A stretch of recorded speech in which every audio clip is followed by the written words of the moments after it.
In the summer of 2002, a buddy and I packed up our bags and moved to Mexico City from Canada to work at this little bilingual school right near the famous Angel.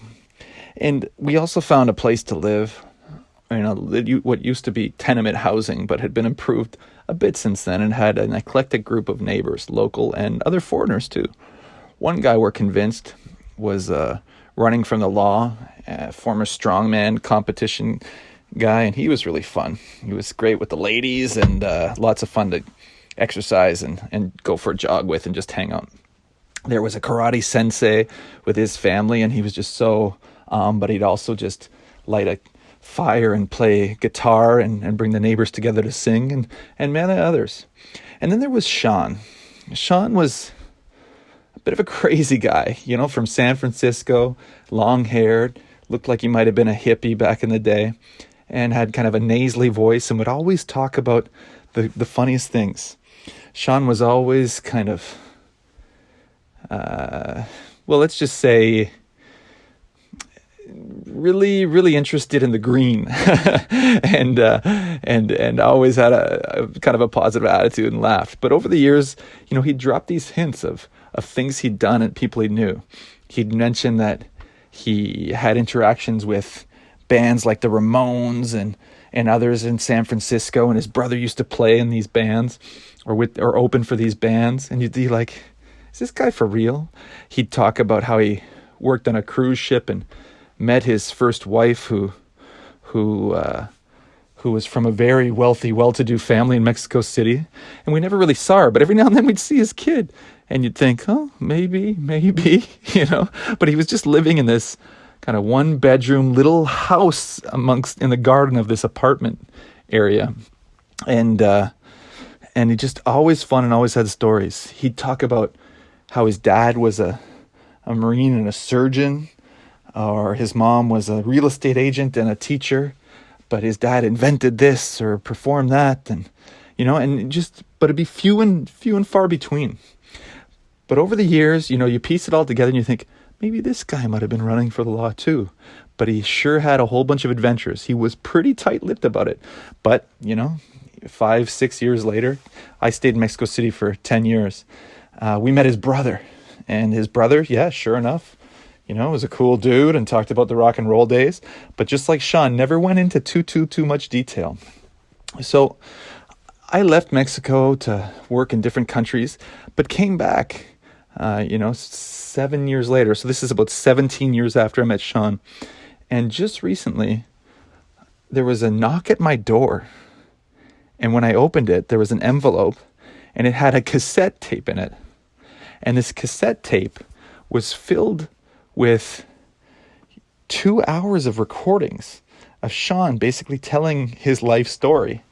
And as unbelievable as it seems, it matches some of the things he said. And, so what I don't know where Sean is or how he got this to me or why he got this to me, but I'm going to share some of the stories that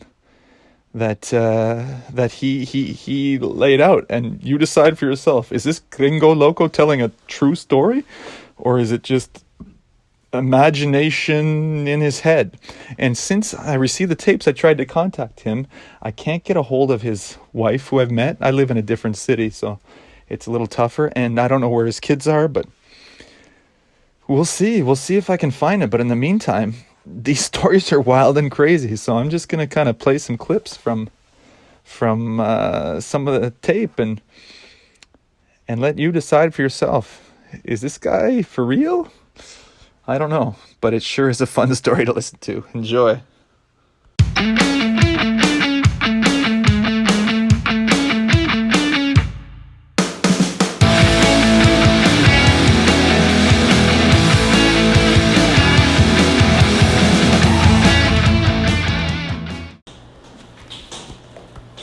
True story, written by Gringo Loco.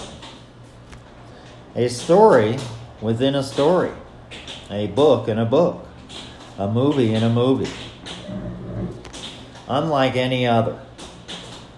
The riveting journey you are about to embark upon has been done with all due respect to all involved. It will begin in Des Moines, Iowa, go to Brooklyn, New York, then San Francisco, and the Bay Area, Silicon Valley, Marin County, California, Hawaii, and Mexico.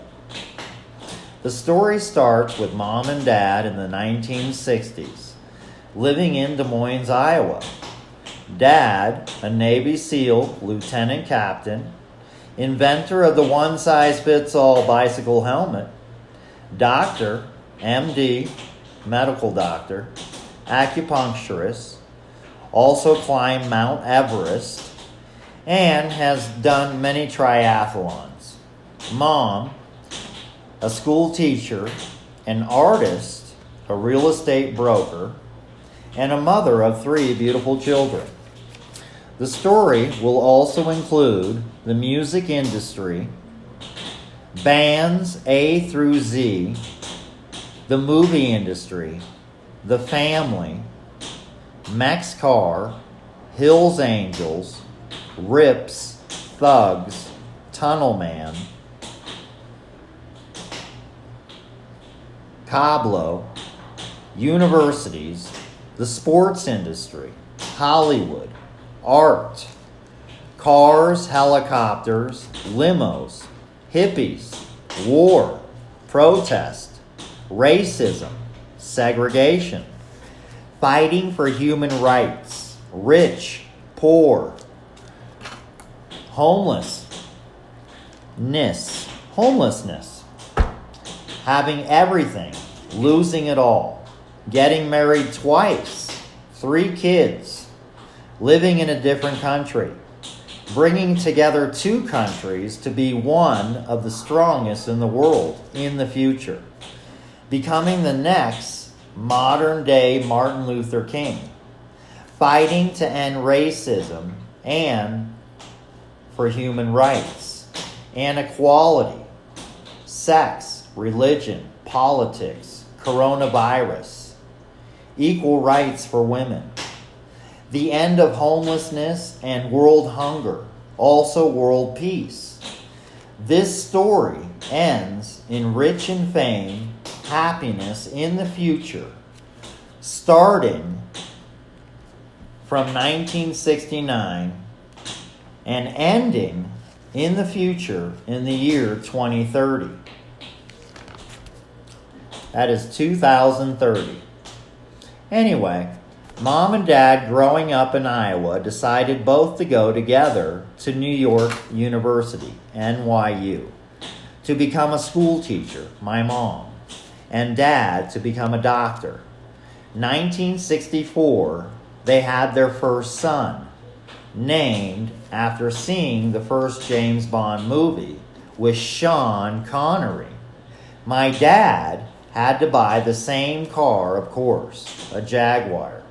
Beautiful car. I rode in the back seat from Brooklyn, New York to San Francisco, California. This is where the story begins. 1969, San Francisco, California. Haight-Ashbury District, hippies, flower children, peace and love. Mom, Dad, and myself starting out in a little apartment in front of Golden Gate Park, close to the Golden Gate Bridge in San Francisco, California, of course. Here in the Haight-Ashbury District, it's filled with hippies. As one walks up and down the streets, they ask you, do you want to buy any acid, weed, etc.? It's very trippy, and the people are tripping as well. Peace and Love 1969, the epitome of a hippie child, a flower child. That was me. I'm in the middle of so many changes worldwide. Peace, war, Vietnam, racism, black, white. The world still so close-minded, but not San Francisco to some extent. As a child going to school, on the bus, railway, trolley car, cable car, there was a sense of racism. Blacks at the end and whites up front. Back then, we had tokens that cost 5 cents. Can you imagine buffalo nickels still circulating? Telephones, candy machines, arcade machines, chips, cookies, candy, ice cream, sodas. 5 cents. Anyway, as time passed in the center of San Francisco, and all these hippies, me being one of them, my parents decided, and by then had made enough money, so we moved. We were now in the Richmond district, San Francisco, almost as close as you can live to the Golden Gate Bridge as possible publicly. Beyond this point is all military to protect the Golden Gate Bridge and its surroundings. We had a big, beautiful house on a cul-de-sac, which is a dead-end street. It's gold. Behind our house was closed off. Nothing. No houses. Only a private military part of Golden Gate Park. This was my playground. By this time, my parents also gave birth to my brother and sister. So, the 5 of us lived together. Growing up together with Golden Gate Park, a private section closed off to the public, protected by the military, and I can't believe it was all mine. It was 5 acres of grass, trees, birds, lizards, snakes, deer, and even buffalo. Can you believe that? Buffaloes running wild. Wow, what a life. I wouldn't trade it for anything. Talk about the future, you can have it. I wouldn't change a thing in my life. Anyway, let me continue. Where was I? Oh yeah, I almost forgot. Golden Gate Park. So here I am with my brother in our so-called backyard. As you remember, our dad, Navy SEAL Lieutenant Captain, obviously military, all-weapon related, and combat training. He bestowed upon us our first guns. Like many kids during this era, remember, it's the 1970s, man. Daisy BB guns, it was fashion, baby. So here we are, the brothers together in Golden Gate Park with guns and ammunition ready to go. The only rule we had was don't shoot the buffalo. I'll be honest, we didn't shoot any animals. We love animals. We shot cans and bottles. Let me tell you, we had so many adventures in this forest behind our house. You had to go down a hill to get to it. In the middle of this section of Golden Gate Park was a military hospital. It was on top of the hill. There was also a heliport. This is where the helicopters, military of course, would land the emergency patients. The helicopters would take off and land several times a day. As a kid, this was so cool. To be so close to the helicopters, the wind blowing so strong, the trees swaying back and forth. Me and my brother, with our guns, hiding in the bushes, pretending to be in the military. We were guarding the helicopters as they landed and took off. We were soldiers in our own mind, playing our games as children do. Maybe not like all other children, that's for sure. We were different than all other kids. We figured this out at a very young age. The example of us having real guns, for it was other kids only in their imagination, only in their wildest dreams.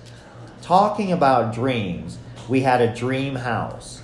It was a wish come true.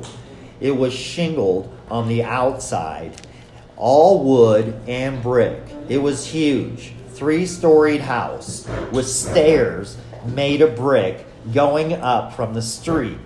On the left and right, trees and grass as you walked up the steps.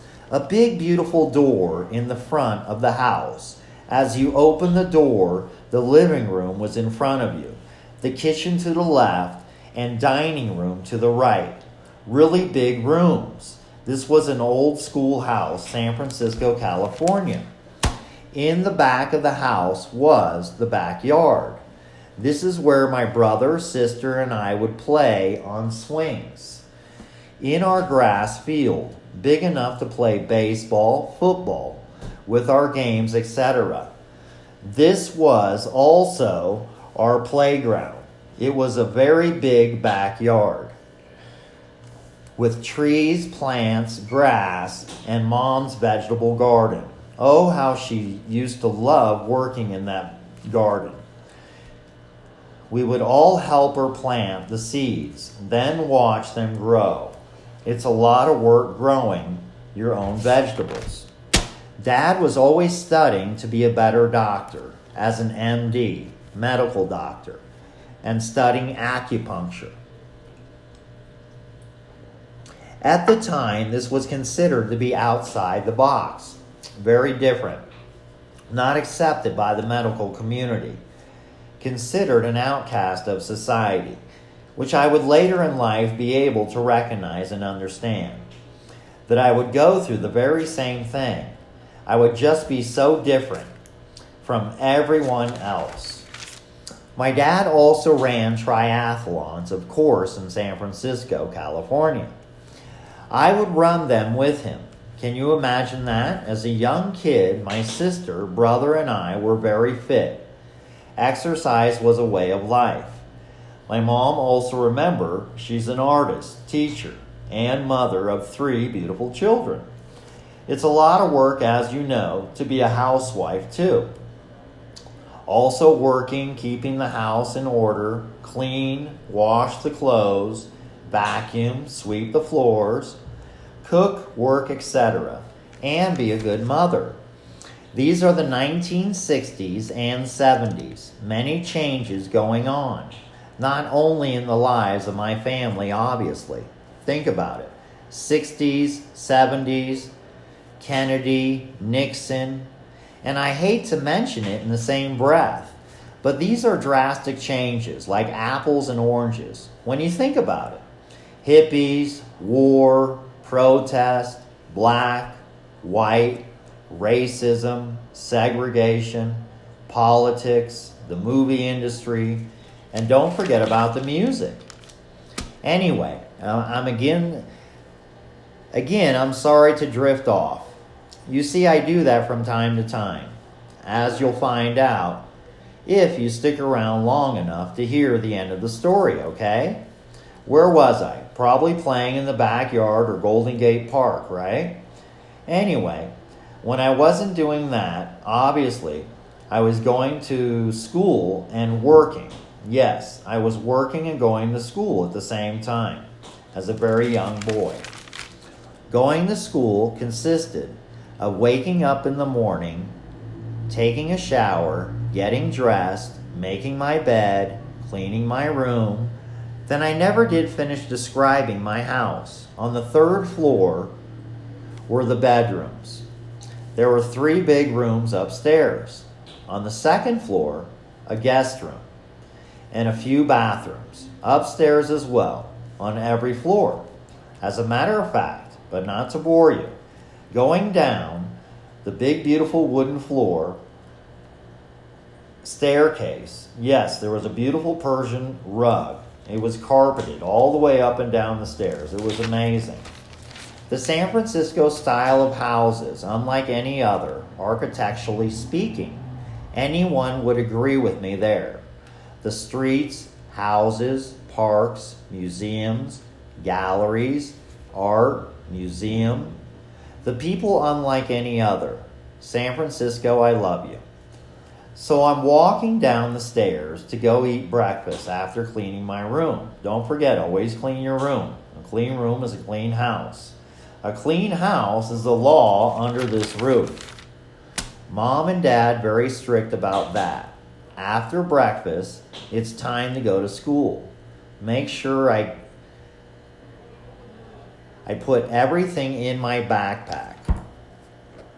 Books, rulers, pencil, pen, paper, pencil sharpener, lunch. I always had a bag lunch and later lunch pails. Everyone remembers those. They were great. All different kinds of lunch pails. It was a label of who you were as a kid. I had Speed Racer on mine. What did you have on yours?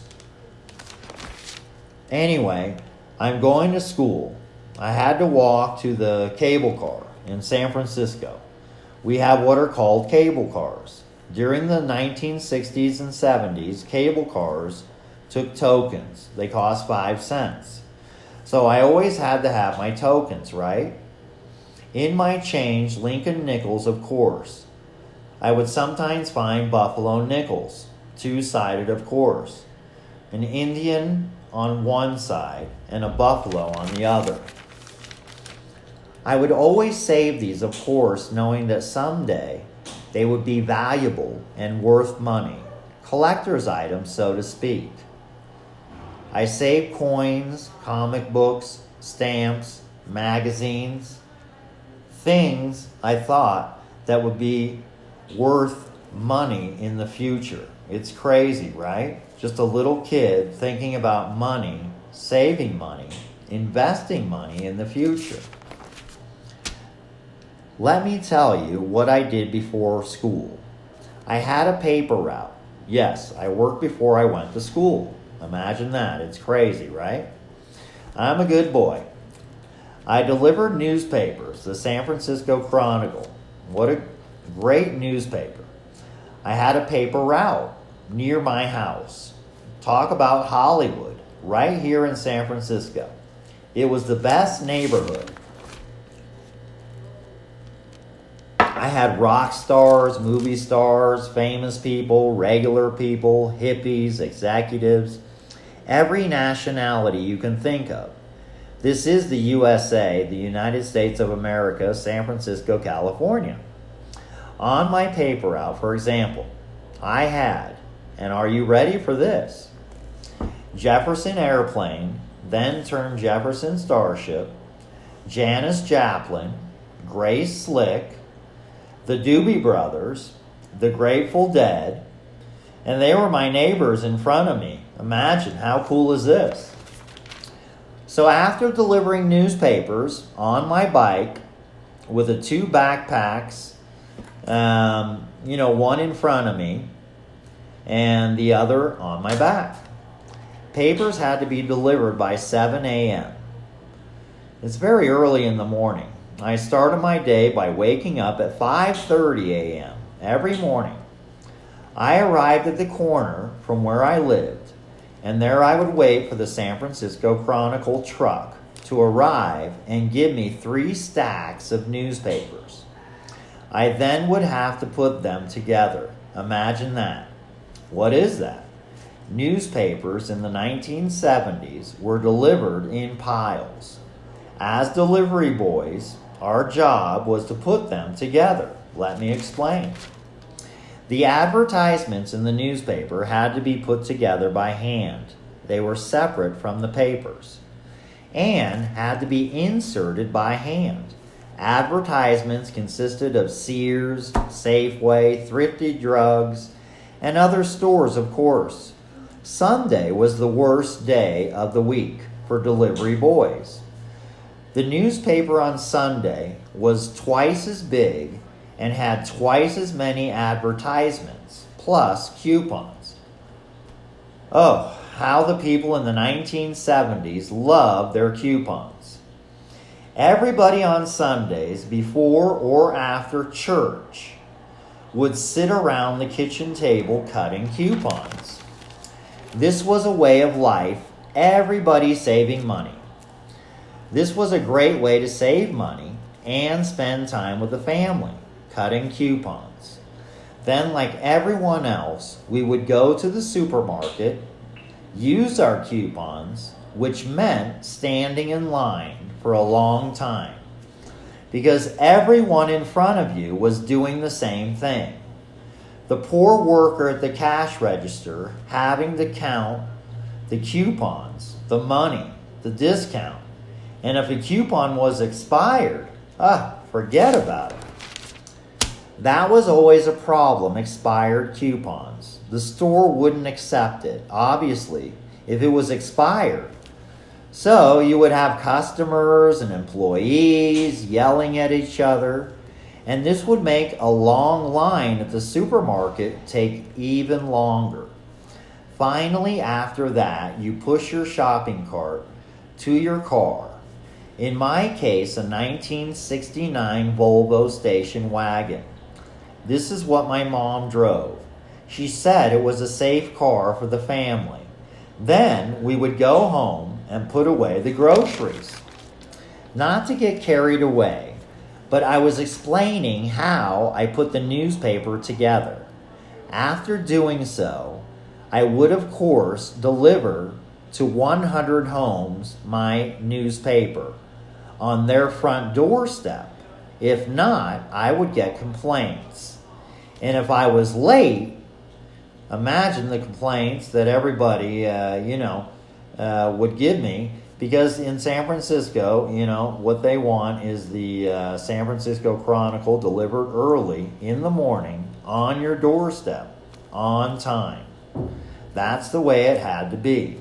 After getting up at 5:30 a.m., making my bed, taking a shower, cleaning my room, then going downstairs, clean the kitchen, then make breakfast for the family, and also making lunches for everyone to go to school, work, etc.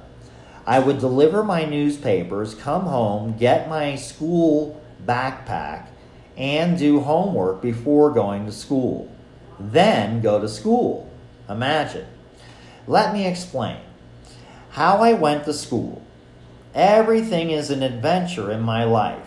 So be patient with me, okay? Anyway, let me continue. Going to school meant that I had to first walk, then take a trolley car, and then a cable car. During this time, there was still a sense of racism and segregation, even in open-minded, peace and love San Francisco. Can you believe that? Remember, it's the early 1970s. I remember blacks in the back and whites up front, restaurants, bathrooms, etc. Thank God for the change. We are all the same no matter what color we are. We are all created equal.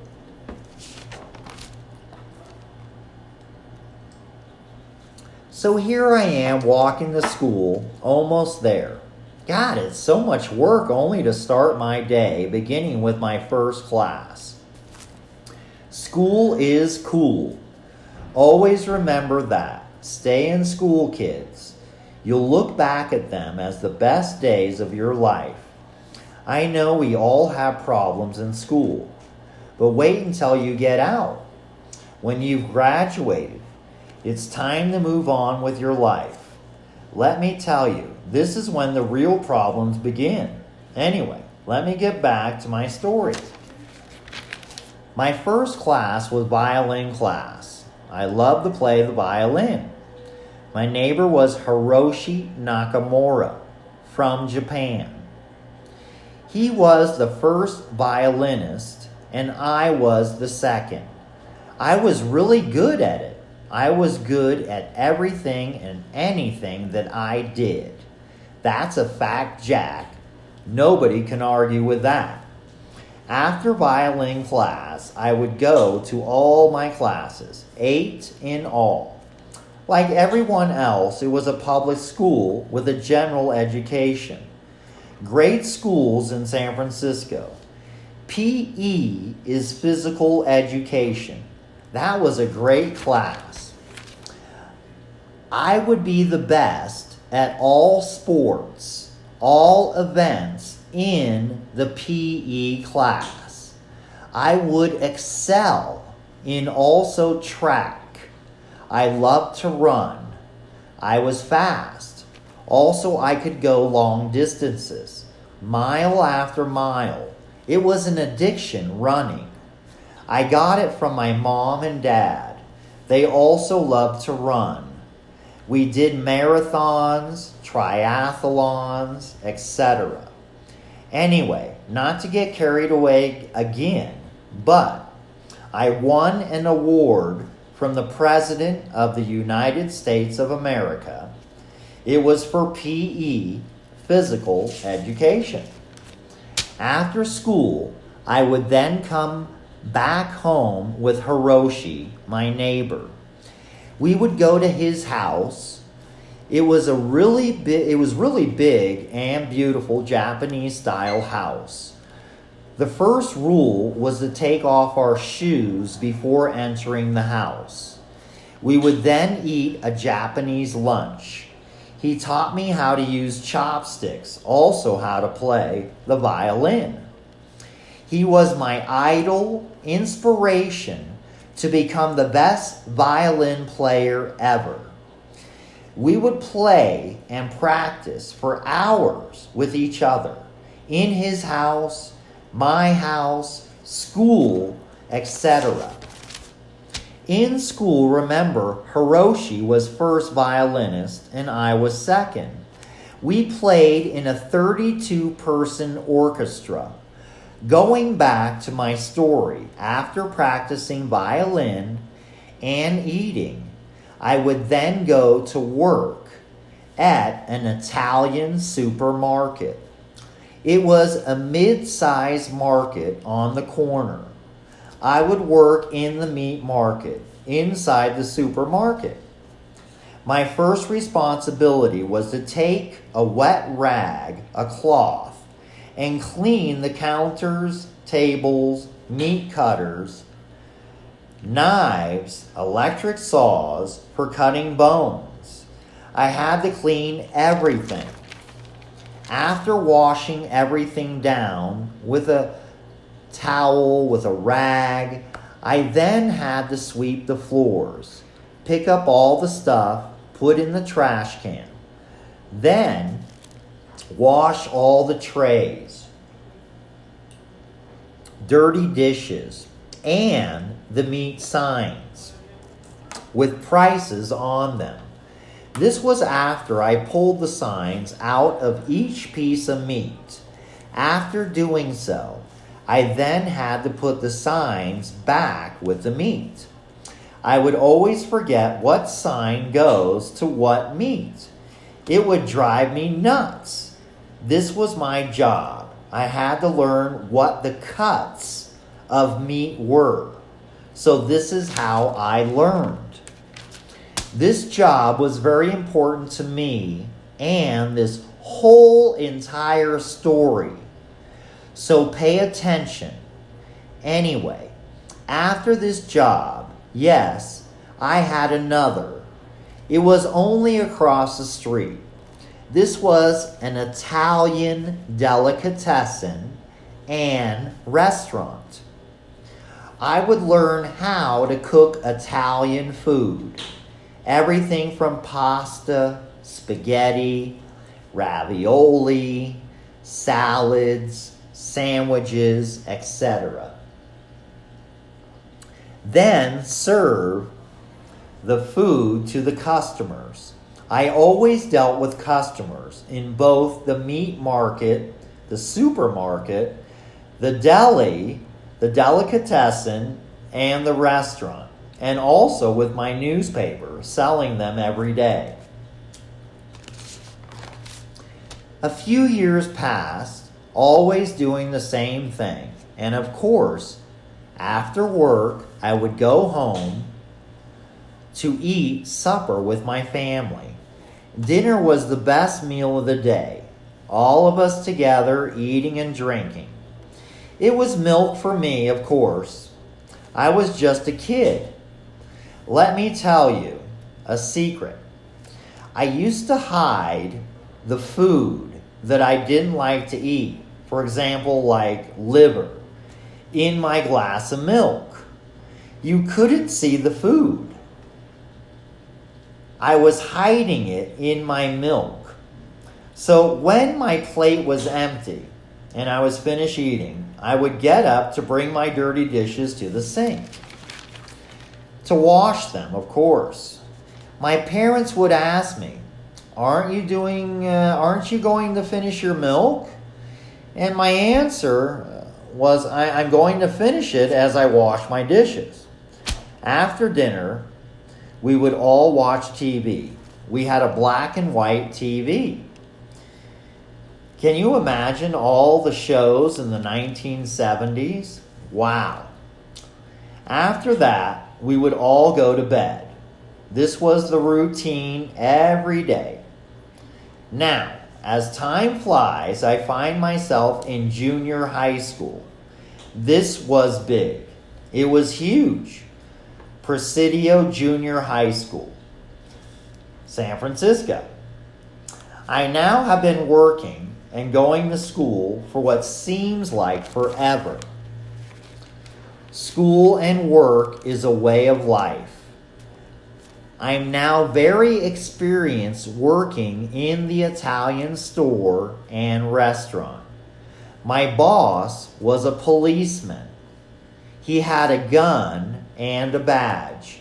Also owner of the Italian meat market, the Italian supermarket, the Italian delicatessen, the Italian restaurant. Even at such a young age, I found it strange, very strange, that a policeman was cutting meat. How is it that a policeman is a meat man? I remember sweeping the floor one day, and I found a crumpled up $5 bill, and I put it in my pocket. Because the money was below the cash register, my boss saw me pick it up, and he asked me, "Did you pick up anything off the floor?" And I was so stupid, and I said, "No." He then told me to empty my pockets. I did. He picked out of my stuff that I had put on the table in front of the two of us. He was picking out the stuff, I put on the table. So there was that crumpled up $5 bill with an X and a circle on the $5 bill. It was on it. And you know why? Because my boss told me he had put it there. He put the circle with the X on it and crumpled up the $5 bill and threw it on the floor. I told him this was entrapment, I said. It's an official police term. And I said it to the policeman, my boss, of a meat store, imagine. Anyway, I was fired. I lost my job. I went home crying to my mom. And I told her the story. And she was so mad, but not at me, thank God. She was mad at my boss. She took my hand at that moment, stormed out of the house, and went back to the store. She went straight to my boss and said, "How can you do this to my son?" She was yelling so loud, as she always did, when she was angry. Everyone in the store could hear what she was saying and what was going on, especially my boss. He said that he was testing me to see if I was honest. This was very important to the Italians, and especially as my boss. And even more so because my boss, not only Italian, but was a policeman. So my mother agreed with him, but she didn't agree to entrapment. She didn't agree to setting up a young kid like this. It just wasn't right. So we all talked about it calmly, and I got my job back. With some shame, I went back to work the very next day. We had to take time together, my boss and I, to establish that trust barrier. After some time, I was working the cash register. This was a big move and moment in my life. I had learned at a very young age the value of honesty. A man only has his word. Without it, you're nothing. After a few years passed, and I was now going to George Washington High School, still in San Francisco, of course. This was up the hill from Presidio Junior High School. This was where the big kids went to school. Wow, this was big. And so was the school. 3,000 kids in one school. Imagine that. Going to high school was great. The best years of my life. It was so cool. I felt so grown up. But I was just a child. As a kid, I used to ride a BMX race bike. And also I rode a skateboard. I'm the first one in history to get a speeding ticket from a cop, a policeman, using a radar gun. I was going 30 miles an hour in a 25 mile an hour zone, residential area. This required, because of the speeding ticket that I received, to go to court in front of a judge with a lawyer. The judge told me that I was the first in history to ever receive a speeding ticket on a skateboard. Ever. It had never happened before me. Nobody before me had ever had a speeding ticket on a skateboard. So, sitting before the judge, he didn't know what to do with me because nobody had ever had a case like this before. I was the first one in history to have a speeding ticket on a skateboard. So he decided to give me what was called community service for 3 months on the weekends. This enabled and meant that I had to wear an orange jumpsuit and pick up garbage on the side of the freeways, the streets, the parks, etc. What a drag. This was a lot of work. Like I didn't have enough already. Imagine Saturdays and Sundays picking up garbage in an orange jumpsuit. After a few months of this, I was done. I had paid my debt to society. I finally had legally taken care of my end of the deal. Back to reality, going to school, working, playing with my brother and friends. My brother had a rock and roll band. During this time, and all of us going to the same school, living in the same neighborhood, it was so cool. During this time, bands like Metallica, Slayer, Exodus, Motorhead, Death Angel, GBH, Megadeth, even the Ramones, all these bands and so many more. Every band A through Z, my brother opened up for. He was playing all over San Francisco and the world. San Francisco had all the bands. Every band you can think of went through San Francisco. This is the way I grew up, surrounded by rock and roll firsthand, hanging out in the music studios with the band members of now what are the most famous bands in the world. These are all my brother's friends, more than mine. Remember, he's the big rock star, not me. I'm just his brother, living underneath and behind his spotlight. The weekend after I finished picking up trash for the last 3 months, I finally had free time. So me, my brother, and friends decided to go to Golden Gate Park and go skateboarding. As always, we first went to the Japanese tea garden. You do remember my friend Hiroshi. His parents owned the restaurant and tea garden in Golden Gate Park. It's a big tourist attraction in San Francisco. Next to it is the amazing garden with bridges, fountains, trees, etc. Next to this place is the museum and other places like the zoo and the aquarium with the most amazing fish. Golden Gate Park is so big, we would skateboard all over the park and San Francisco.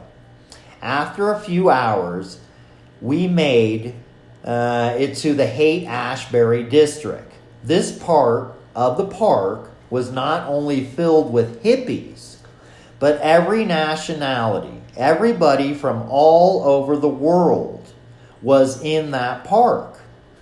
There were swings and slides, so we decided to play, and I was on the swings. My brother, about 50 feet away, on the slides with his friends. As I got off the swings, my skateboard was below me.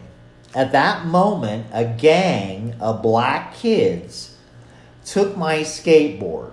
I took back my board from the hands of the boy that had my skateboard, and I hit him with it.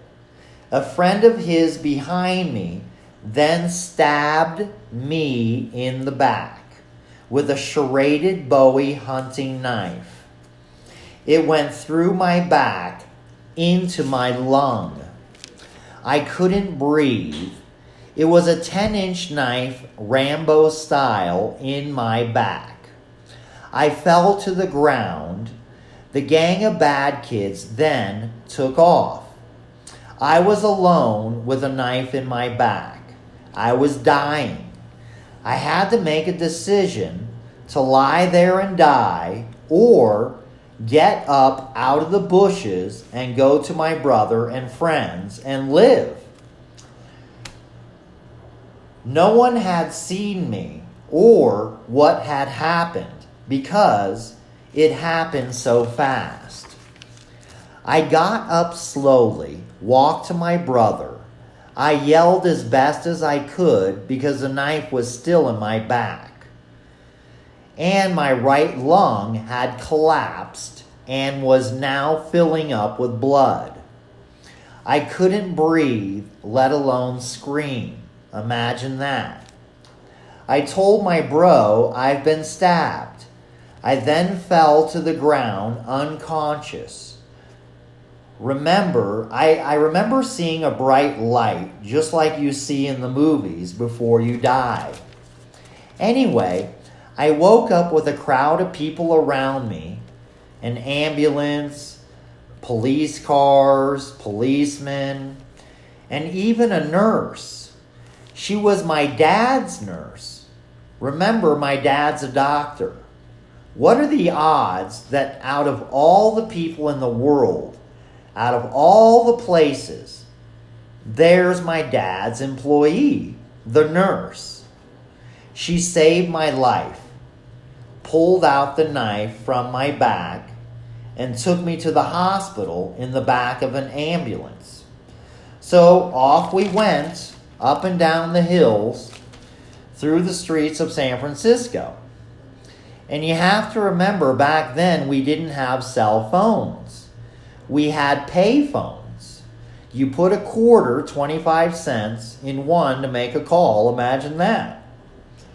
So the nurse, my dad's, in the back of an ambulance. Here we are together going from Golden Gate Park to San Francisco General Hospital, where coincidentally is where my father worked as a medical doctor. and he would be waiting for me and his nurse. It was her day off, and my dad was working at that time. Another coincidence. I think it's a sign, a blessing. Call it what you will. I will have so many coincidences in my life, it's sick. After so many of them, I think of coincidences as signs, a code, Da Vinci Code, if you will. It's another piece of the puzzle. If you put them together, you can see the big picture. It's a work in progress. Anyway, my brother made the call to my mother to let her know that I've been stabbed in the back, literally. Dad's nurse was there. She pulled the knife from my back and went to the hospital. After hanging up the phone, my brother and friends went to the hospital, taking the cable car, San Francisco style. My mom called my dad at the hospital from home to tell Dad at the hospital to wait for me and the ambulance to arrive shortly after the call. Everyone was at the hospital soon after. We were all together under the worst conditions. I was dying, almost dead. Wow, what a life at such a young age. I was hooked up to all kinds of machines. I remember being in what was called as the special room. This is the room where 9 out of 10 people die. Yeah, real special.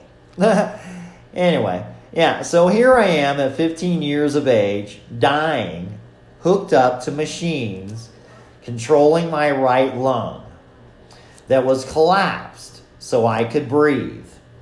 If the knife had gone 1/16 of an inch to the left, I would have been paralyzed for the rest of my life. Speaking of which, let me go back, or flashback, to when I was born.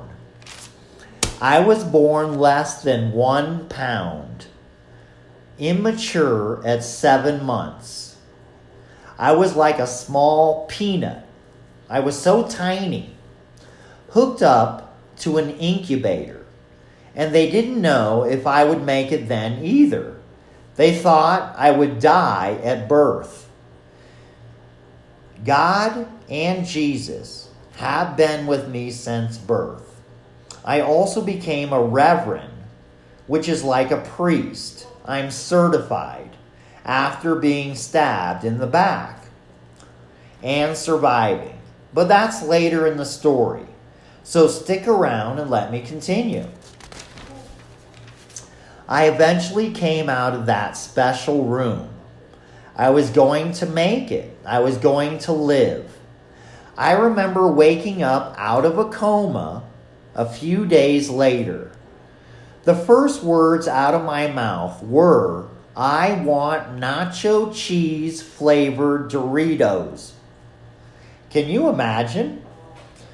There was my whole family in front of me, in my hospital room, me obviously in the bed, hooked up to all kinds of machines to keep me alive.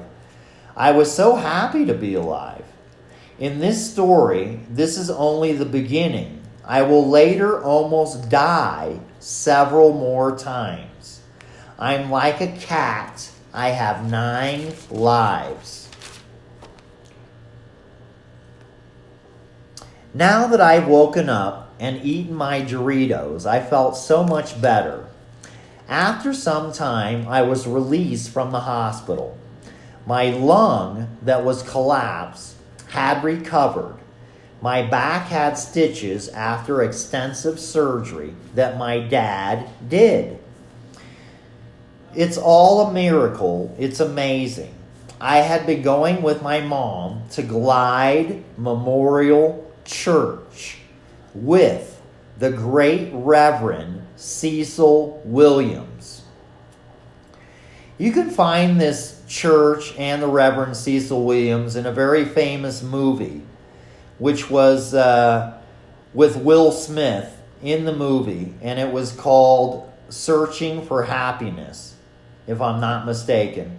And I love Will Smith, who goes to the same church, and put the church in the movie Searching for Happiness with the great Reverend Cecil Williams from Glide Memorial Church. And the great Reverend Cecil Williams, which is my reverend, a famous man working alongside the great Martin Luther King. Before working and during the time at Glide Memorial Church. My dad, Jewish, my mom with the Reverend Cecil Williams. I went to both places, Saturdays at the synagogue with my dad at the JCC, which is the Jewish Community Center. I learned everything in every way possible with every religion in the world. Sundays were with my mom at Glide Memorial Church. We were just about the only white people in this black church. You have to remember, this is the 1970s. Times were different. Anyway, my mom, God bless her soul, taking me bravely to Glide Memorial Church.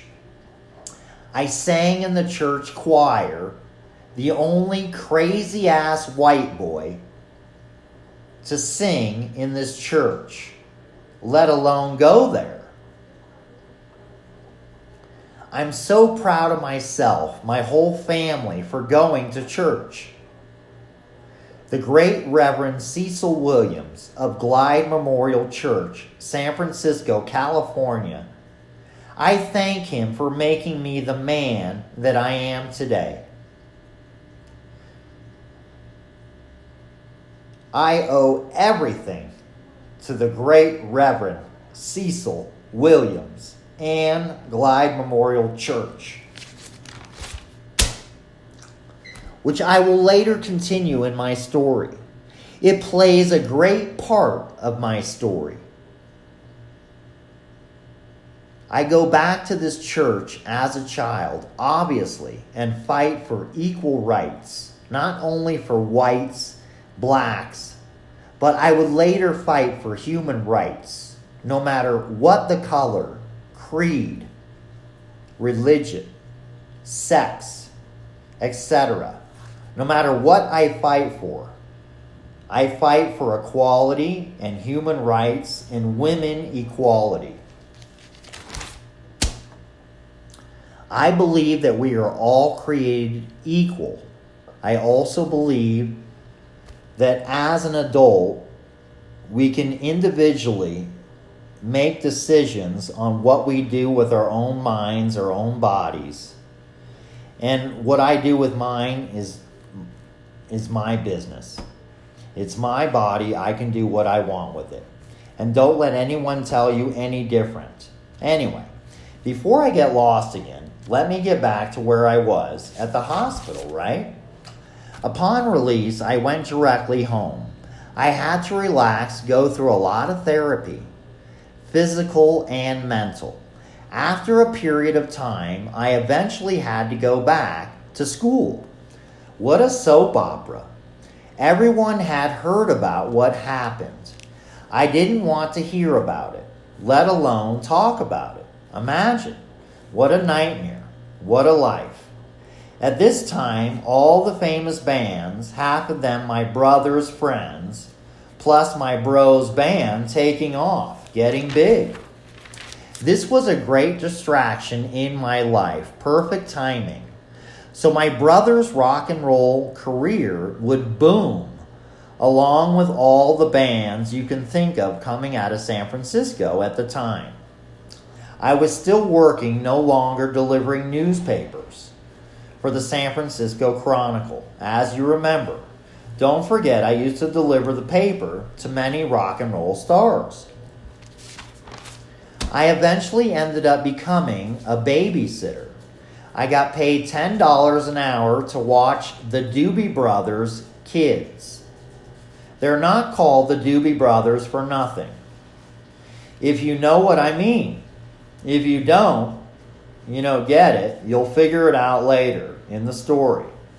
Along with other rock stars, movie stars, sports, the NCAA, the NFL, etc. This story has only gotten started. I'm just beginning. It's going to be filled with so much action, adventure. This story is so Hollywood, with all due respect. This story is going to be top 10 of all time. I have all the confidence in the world about that. Just keep listening to me.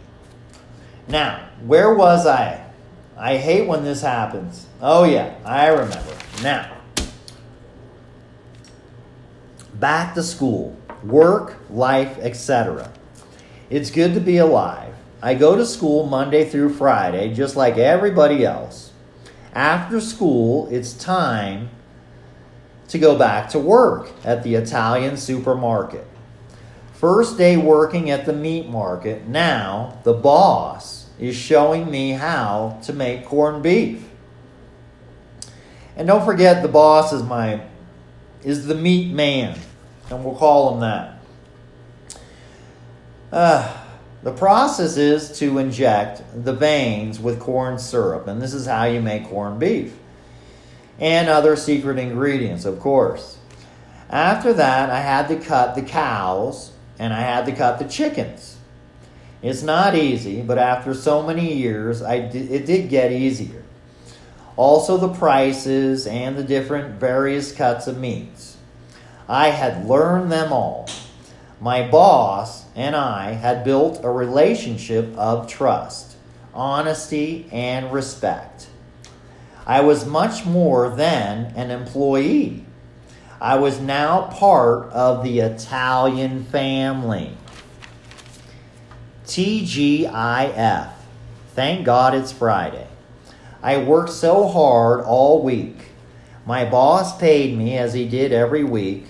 I love payday. To receive a paycheck is the biggest reward. After working all week like a dog, upon receiving my money, my boss asked me, "Do you want to go see Frank Sinatra? He's a friend of mine, and he's playing live in concert. We will be backstage before and after the show." I told my boss, yes, of course. Who in their right mind would say no to that? Wow. What a once-in-a-lifetime gift. Remember, I'm just a snot-nosed kid at the time. My boss told me to go home and get dressed. I was supposed to put on the nicest clothes I had. He asked me to put on a suit and tie. I told him I didn't have one. Why would I? I didn't need one. So I went home and I told the family I'm going to see in concert Frank Sinatra. Everybody was like, wow, that's unbelievable. How? I'm going with my boss. I told my mom I need to wear nice clothes. The best she could do in such short notice was to iron my church outfit. I took a quick shower, got dressed, and before I could open the door to go, there was a man ringing our doorbell. It was a chauffeur. It was a limo, stretch, long, black, classy, elegant limo. Wow, what a limousine.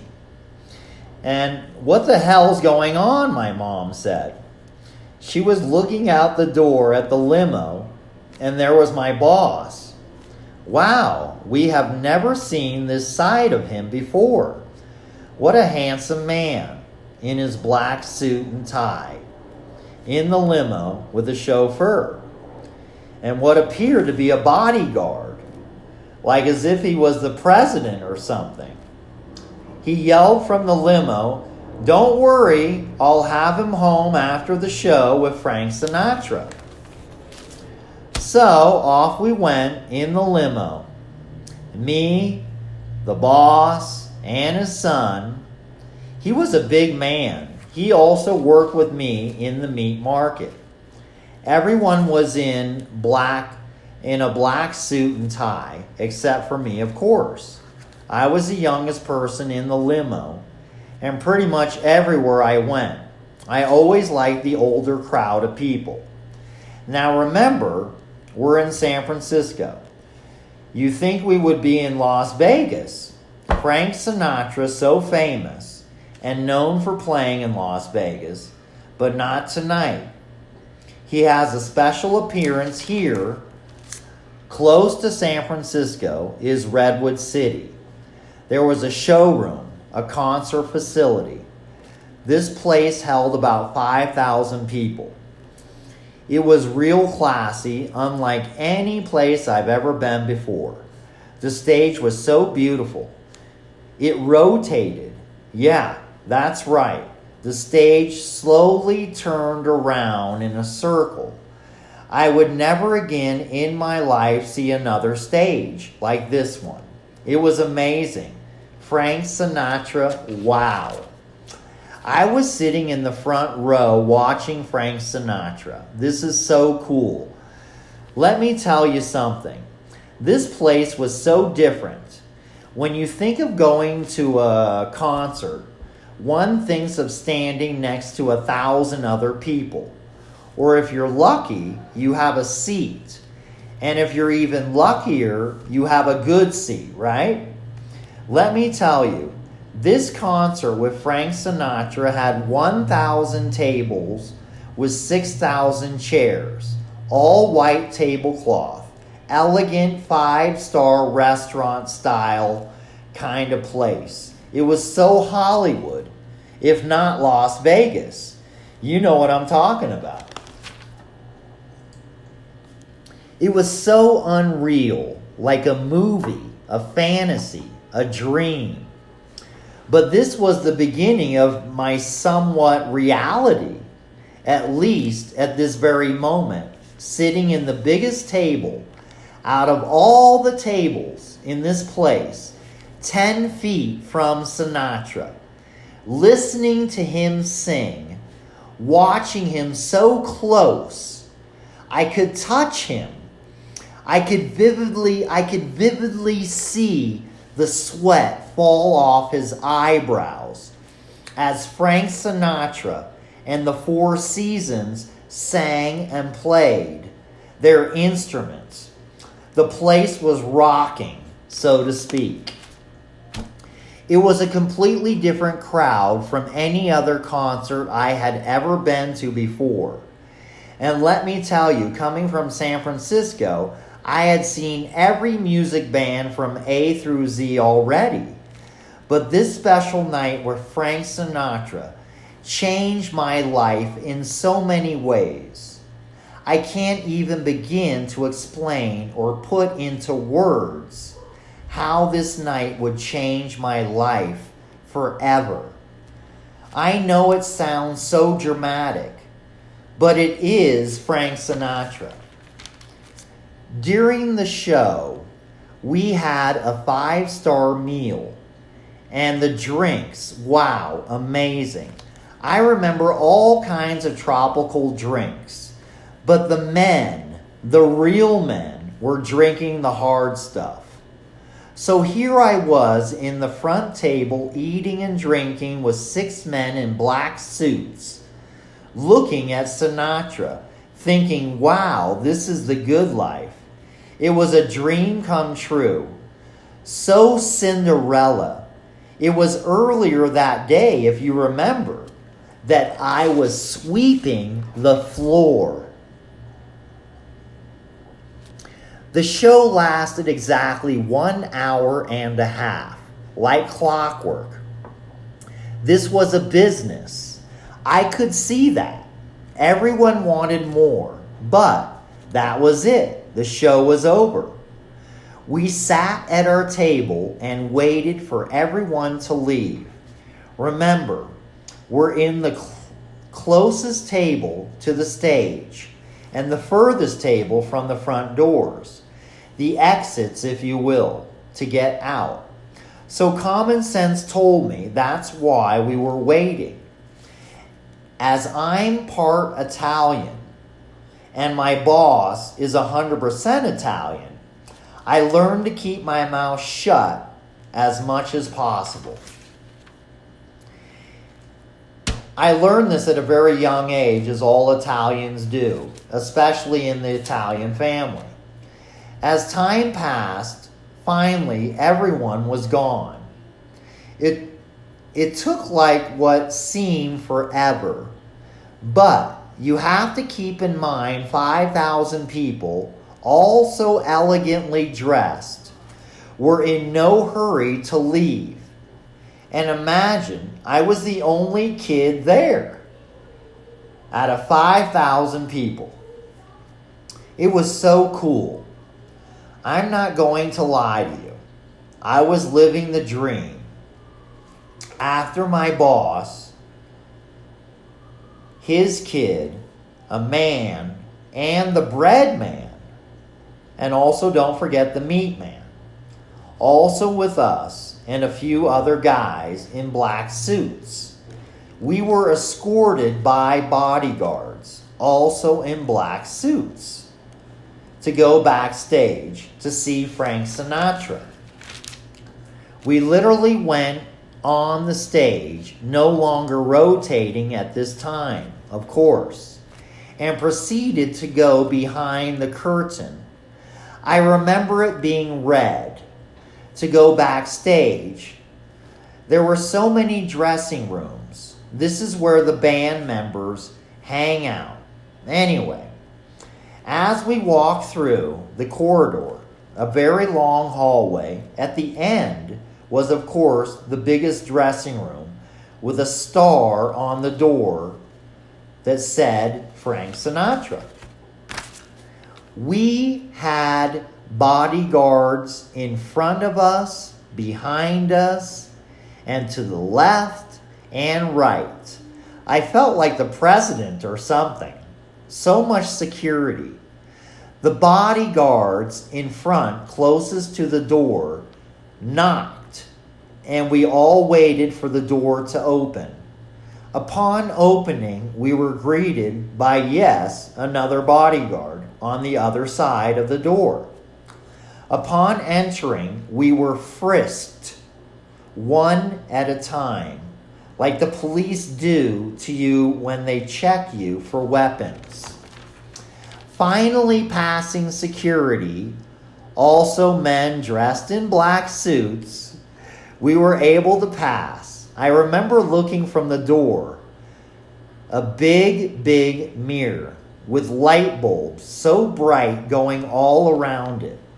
The mirror itself was square, 3 feet by 3 feet. Big, right? In the chair was Frank Sinatra. Before the show, he was in the very same chair. As the makeup artist applied her magic onto Frank, now she was taking all the makeup off. I remember, and can you imagine this? Hey kid, go get me a drink.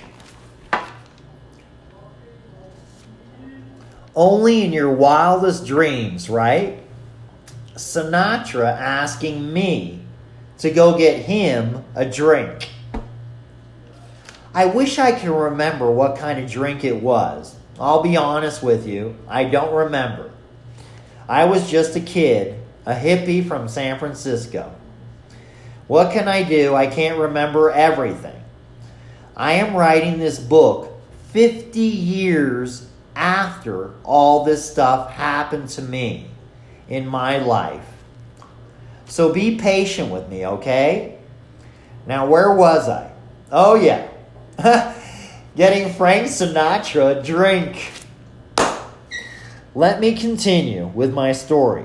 After handing the drink to Frank, I was asked to take a seat, along with 10 other gentlemen, obviously in black suits. And I hate to keep going back to that. But what's up with that?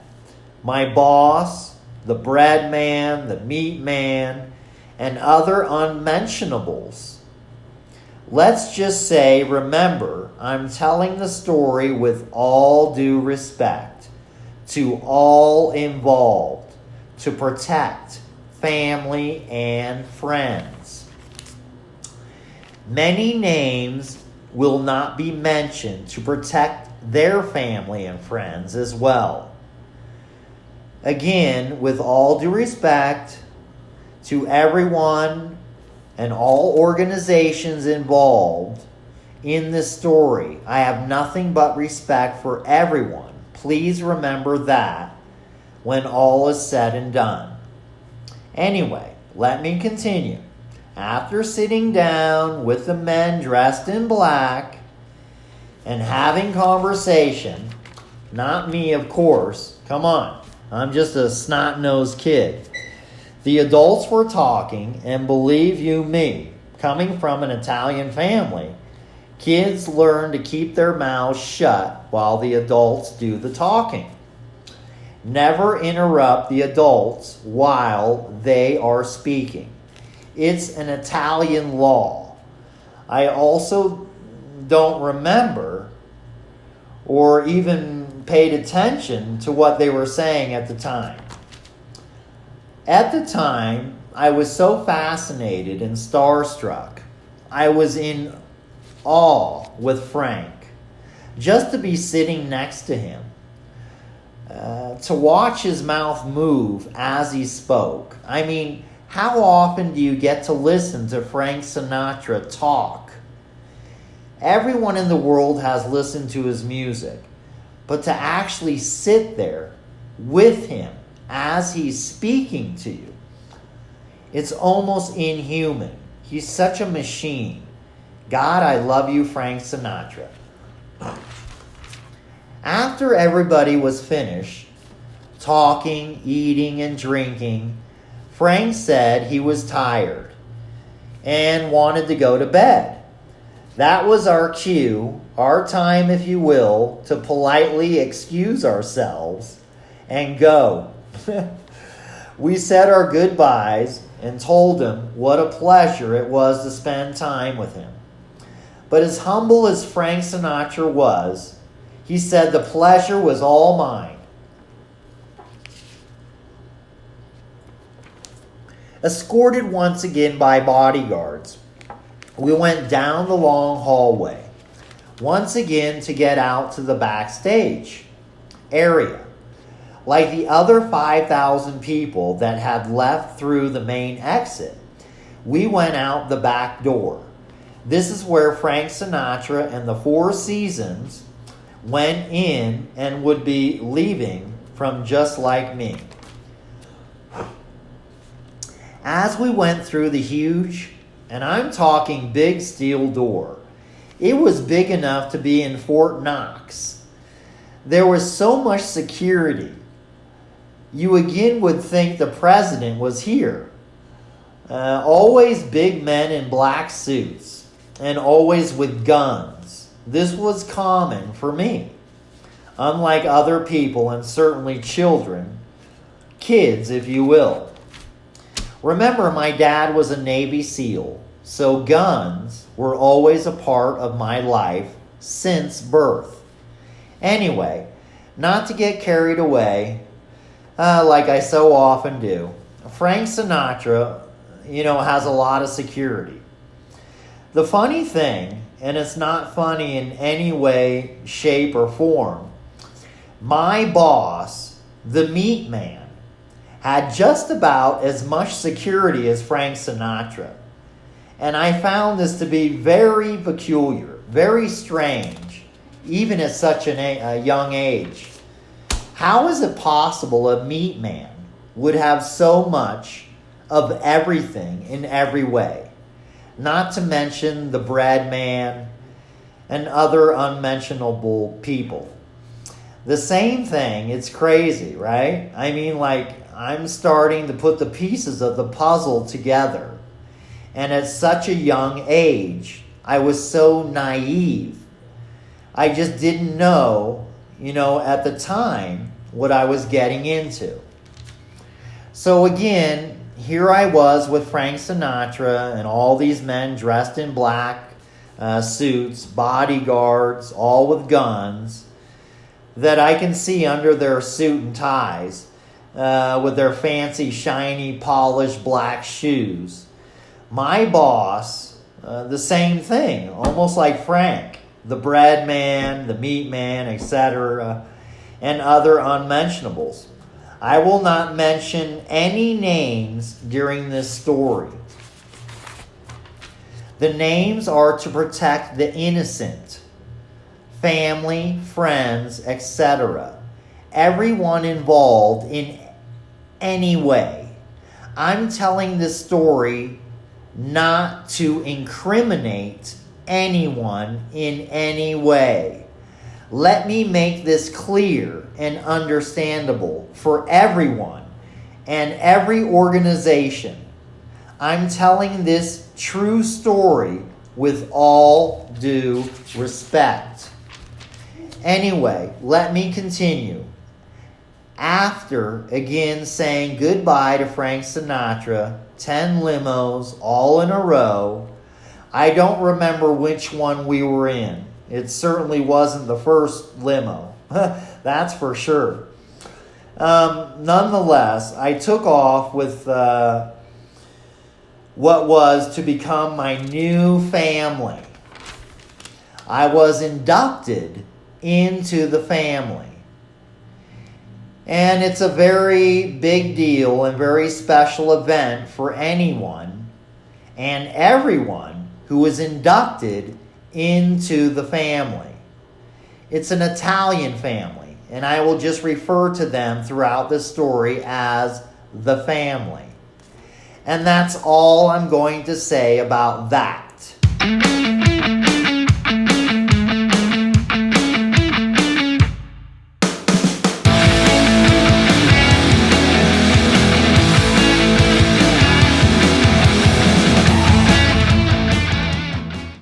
It's nuts. It starts off with this idyllic childhood with mom and dad living the American dream, and ends with him being made by the mafia. Some of it's got to be true. Everything I've Googled checks out. I mean, there's so much stuff in there you can't Google, but he talks about this story like he's writing a story. And then wouldn't you know, another tape pops up on my doorstep. So I'm just going to keep doing this if tapes keep coming. Pretty cool story. Let's see where it takes us.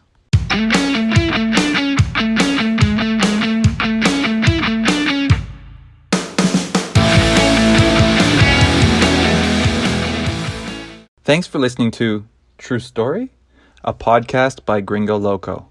Be sure to subscribe to our YouTube page at Sean Balin Gringo Loco Podcast and follow us on Instagram at Gringo Loco Pod.